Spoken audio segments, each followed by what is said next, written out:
Olá, bom dia, boa tarde, boa noite, depende da hora que você está vendo esse vídeo. Meus queridos alunos do nono ano, vocês vão ser os únicos que têm aula comigo, que estão recebendo agora essa primeira aula que vocês estão assistindo em casa, né? Estão tendo essas aulas em casa devido à situação do coronavírus.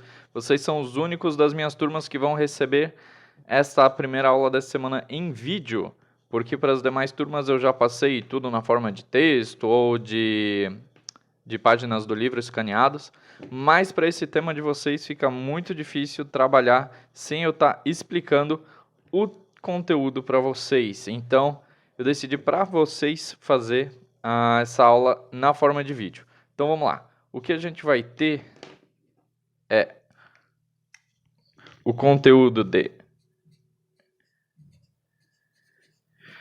distribuição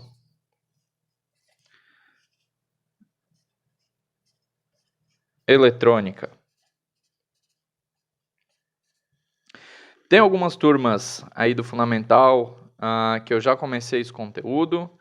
Se eu não me engano, foram as turmas ali do Duque de Caxias, né? Porque eu trabalho nas duas escolas, no Duque de Caxias e no Erwin Radke. No Erwin Radke eu não tinha começado esse tema ainda. Mas, vamos lá. Então, vamos começar do zero para a gente entender esse tema.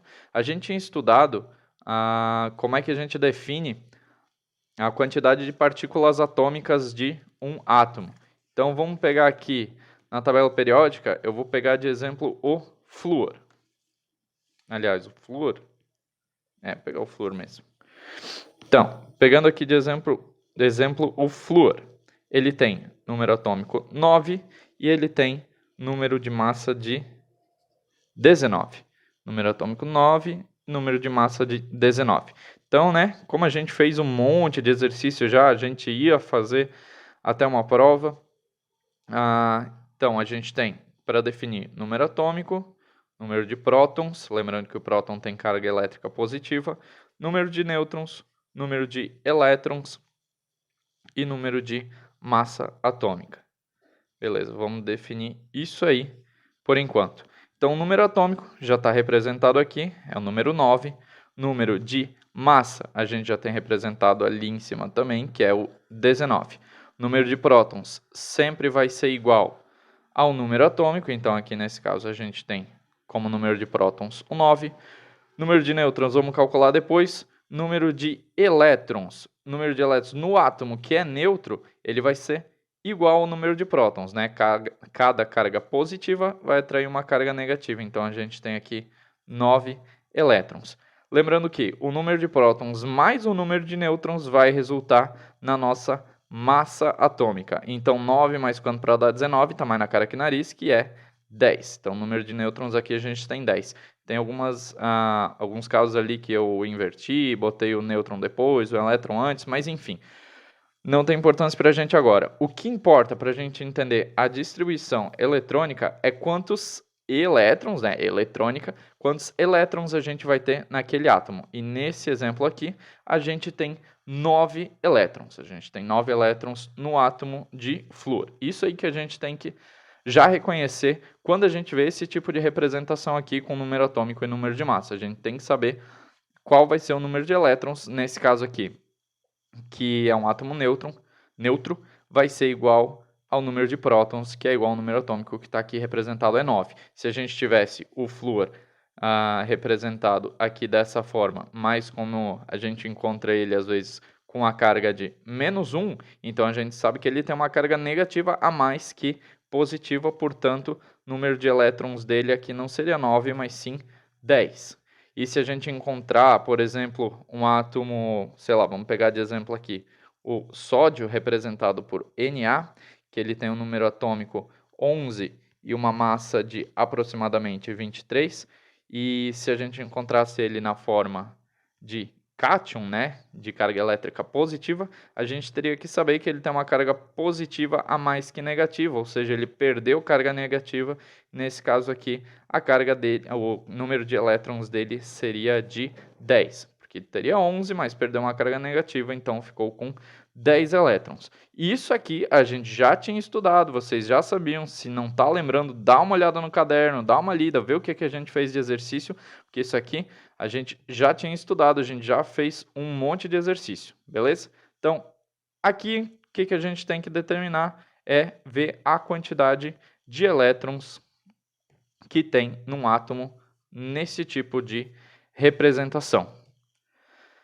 Beleza, tendo dito isso, a gente vai começar a falar de distribuição eletrônica. Quando a gente falou dos modelos atômicos, a gente tinha visto que o átomo ele é composto por duas regiões. Um núcleo central de carga elétrica positiva e uma região periférica, né, chamada de eletrosfera, que vai ter carga elétrica negativa. Então, representando aqui, vamos usar o modelo de Rutherford, teriam lá os prótons no núcleo de carga elétrica positiva. Além dos prótons, vou pegar aqui para representar de outra cor os nêutrons, para segurar esses prótons lá tudo juntinho.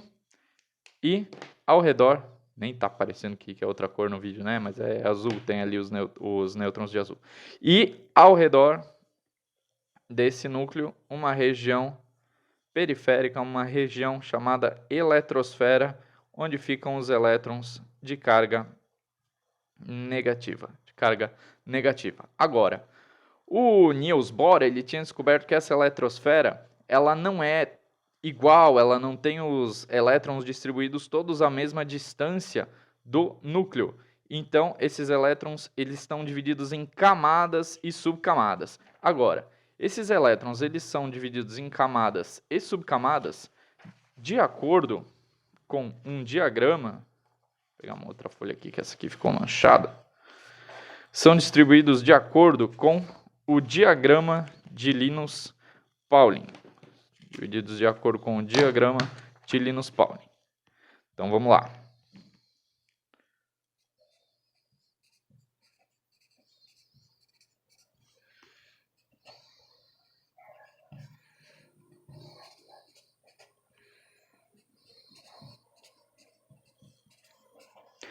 Para a gente determinar quantos elétrons tem em cada camada e cada subcamada da eletrosfera, a gente vai usar o diagrama de Linus-Pauling. Para a gente construir o diagrama de Linus-Pauling, a gente vai seguir a seguinte sequência. A gente vai fazer o 1, a gente vai fazer 2, 2, a gente vai fazer 3, 3, 4, 4, 4, 5,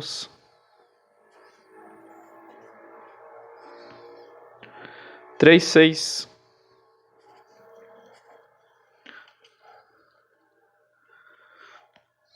e 2, 7. Até tem alguns diagramas aí que já vem montados com um 8 aqui embaixo do primeiro set, mas a gente vai trabalhar dessa forma aqui por enquanto.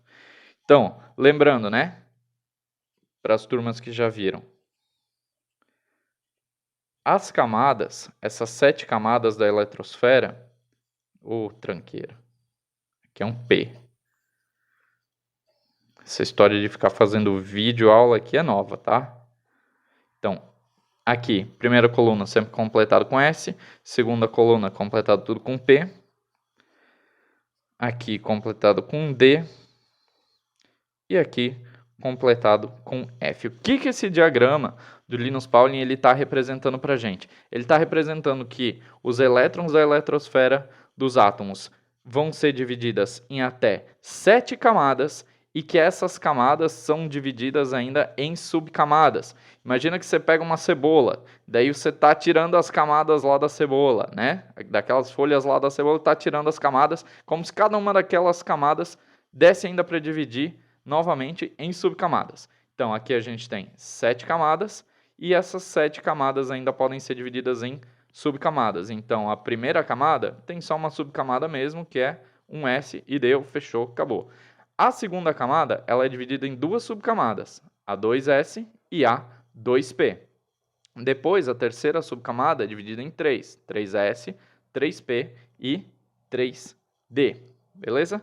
Depois, a quarta camada, é dividida em 4 subcamadas, 4S, 4P, 4D e 4F. A quinta camada é dividida em 4 subcamadas e assim por diante. Para não esquecer das letras, S, P, D, F. Pensa na seguinte frase: sem pão dá fome.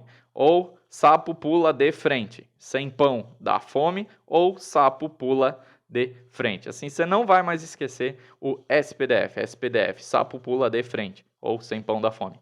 Beleza?